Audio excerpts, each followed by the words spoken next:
Hi everyone, thank you so much for joining me. This is Kathy, and today I'm excited to share this card with you. I'll be using images from Purple Onion Designs from the Sunny Meadow Fair collection, which is drawn by Stacy Yakula.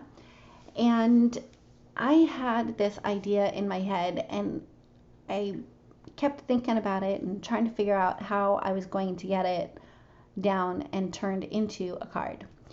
So I chose a couple of the little characters as well as the fair background stamp. I stamped all of the images onto Nina 80-pound solar white cardstock, and I stamped the characters in extreme black hybrid ink from My Favorite Things. For the coloring, most of it was pretty simple. For the most part, I only did a 2-color blend. Because there is so much coloring, and obviously I have the coloring sped up quite a bit, because if I left it in real time, this video would have been over an hour. So this card was definitely a labor of love. And as far as scene cards go, it's not something that I do very often, and that's because I overthink everything. But with this one, I had this idea in my head to create like a fall or a Halloween carnival and have these cute little characters, these cute little critters dressed in their Halloween costumes, and have one of them be the winner of a costume contest. So that's the idea behind the card. All of the products that I use will be listed down in the description below, and I'll also list out the Copic markers that I used for each of the little characters. Since there is so much coloring, and I kept the coloring really fairly simple, I'll go ahead and play some music for you to enjoy intermittently throughout the video. There are a couple of areas that I'll come back and go over how I did certain things, like how did I get Pinky the pig dressed up as popcorn, how I created the wings for Woolly the lamb to be a butterfly. And with that, I'll go ahead and play some music for you, and then I will be back to go over the popcorn.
So to add a little bit of texture to the popcorn, after I colored the popcorn bucket, I used my anti-static tool to go over the top of the popcorn.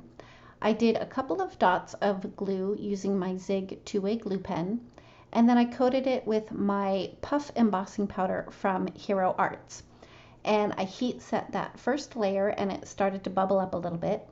And I waited for it to cool down a little bit, and then I added a few more dots of glue using my glue pen, added a second layer of the puff embossing powder and heat set that. And the second layer, it really bubbled up and gave me a really good texture for that popcorn. I did let it cool off completely. See, I'm checking it there to make sure it's cool. And to make it look like buttery popcorn, I just colored right over the embossing powder with a Copic marker. Next up is the little mouse, and while I color him in, I'll go ahead and play some music for you, and I'll be back to go over how I created the wings for Woolly the Lamb's butterfly costume.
Okay, for the wings for Woolly the Lamb, I sat and thought about how I was going to do that, and then I remembered that I had these dies from Puppy Stamps.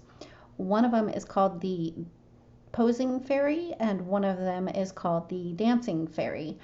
And it turned out that their wings were going in the opposite direction, and they were small enough to work. So I ran them through my Gemini Junior die cutting machine, and then used a Copic marker just to add a little bit of color to them. And then of course I had to add some sparkle to her little butterfly wings, so I used my Wink of Stella glitter pen for that. To adhere the wings, I just used my Tombow liquid glue for that, and I kind of had to wiggle them around to get them where I wanted them to be, but eventually they ended up right where I wanted them to be.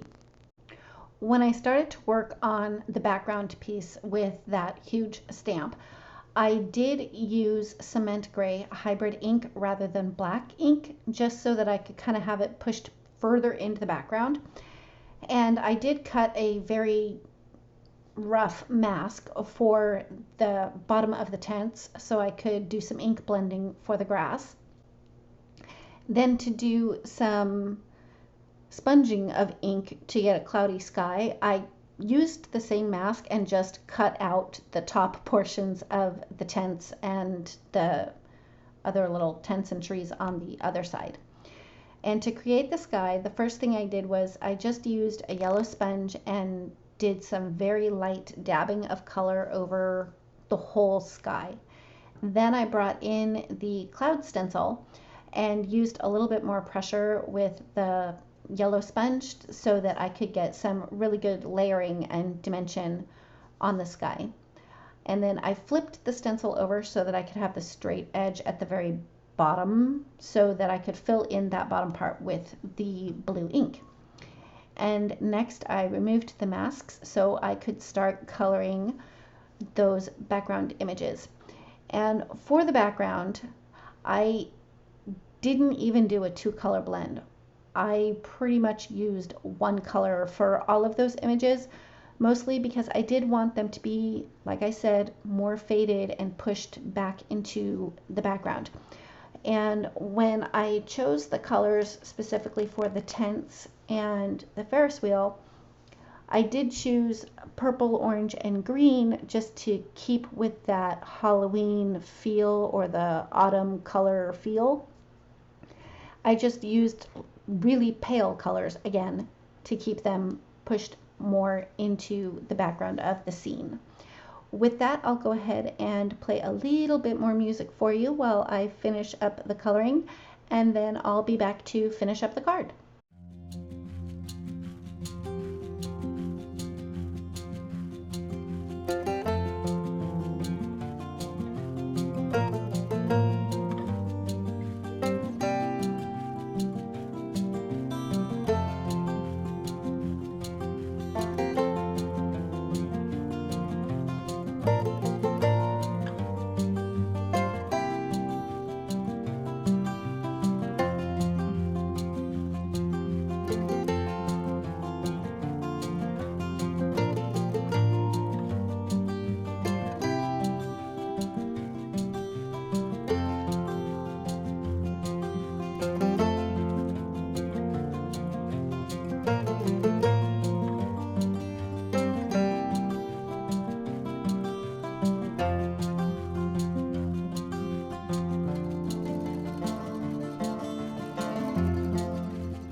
Once I was done with all of the coloring, I did trim that panel down a little bit so I could have a white border when I adhered it to the front of my card.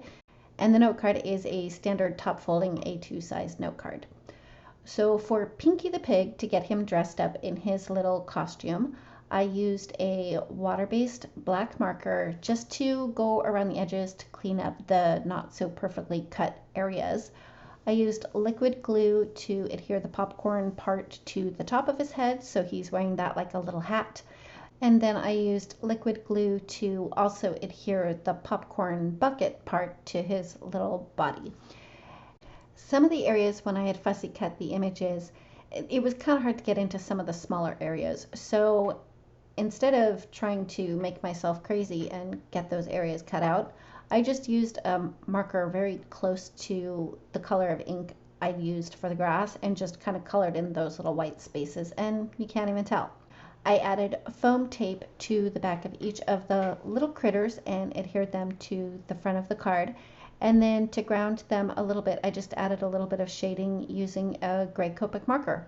And that finishes up my card for today. Thank you so much for joining me. If you like this video, please give it a thumbs up. If you've not yet subscribed, I'd love it if you would. And don't forget to ring the bell so you're notified every time a new video is posted. Thanks again, and we'll see you next time.